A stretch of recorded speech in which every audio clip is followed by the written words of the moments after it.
Itu kan yang dibuat itu kan alat politik. NU dijadikan alat politik hari ini oleh dua orang mungkin, orang per orang, bukan NU secara nasional. Yang jelas PBNU telah masuk jalur politik, menggunakan institusi ini untuk kepentingan politik.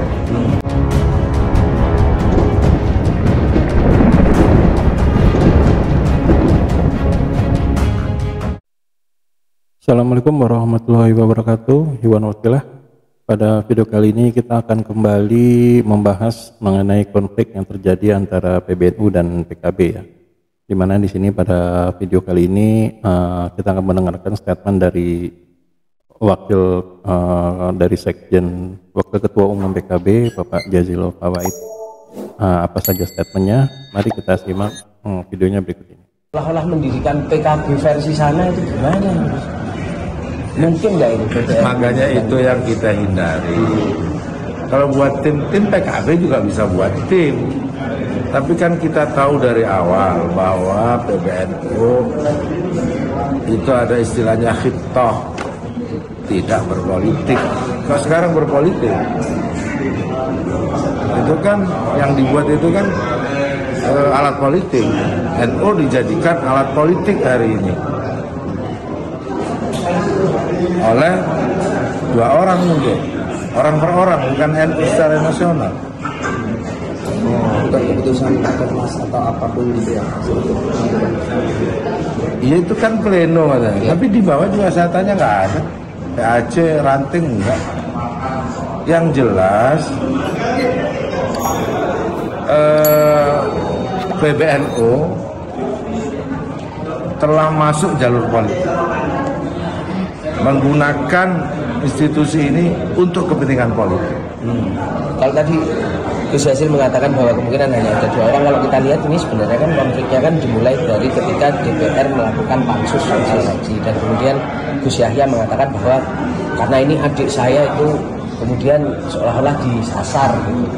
Artinya ini apa, kayak seolah-olah PBNU masuk ke ranah pribadi politik yang urusannya pribadi. Makanya ini masuk ke ranah politik yang tidak seharusnya. Satu, partai politik ikut campur. Keputusan DPR dianggap urusan pribadi. Nah, yang begitu itu namanya mempolitisir NU. Gitu. Jadi kalau diterus-teruskan, kisruhan itu kan dibuat oleh PBNU, bukan oleh PKB. Jangan inilah, jalur kita ada di jalur masing-masing aja. Dulu inginnya begitu, ngomong di depan semuanya, PBNU tidak akan berpolitik. Hari ini itu kan namanya mencela-mencela. Ada upaya rembuk bersama atau gitu, mediasi gitu, duduk bersama gitu ya? Nggak perlu itu, hentikan saja yang kekisruhan itu. Dimulai dari yang membuat kisruh, kok kita disuruh menghentikan? Itulah produk politik yang dibuat oleh PBNU, artinya berpolitik. Kalau sudah berpolitik, dia keluar jalur khitoh, untuk apa diurusi? Kalau sudah keluar jalur, kita juga bisa membuat PBNU, bisa juga. Tapi kan nggak kita lakukan. Kalau buat tim-tim itu bisa juga kita. Tapi kan bukan wewenang kita. Bukan. Ini maksud saya. Sudahlah kita lihat jamaah kita, anggota NU dan PKB yang asik di bawah. Jangan diajak kisruh. Giliran kisruh PKB yang dituntut untuk memadamkan apinya dari situ. Padamkan aja. Kalau sudah selesai itu, PBNU umumkan bahwa tidak ada lagi pansus pengambil alihan PKB, selesai sudah.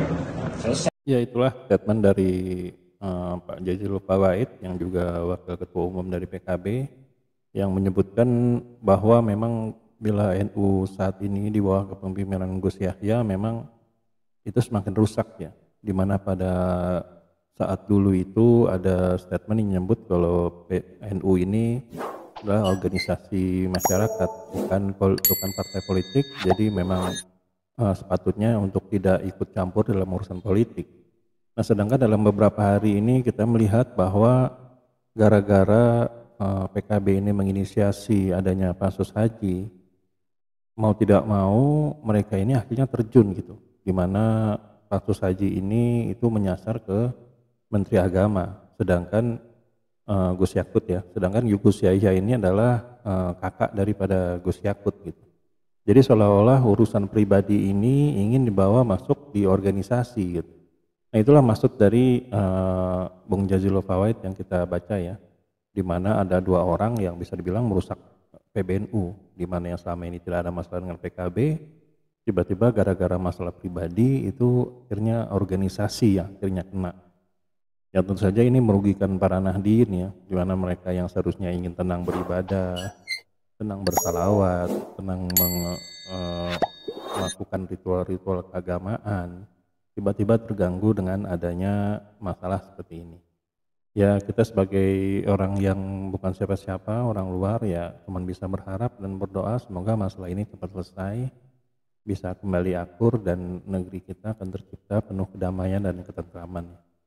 Nah, sampai di sini dulu WDN Project 5 Kamera Sadak kami mohon maaf. Wabillahi taufiq wal hidayah. Wassalamualaikum warahmatullahi wabarakatuh.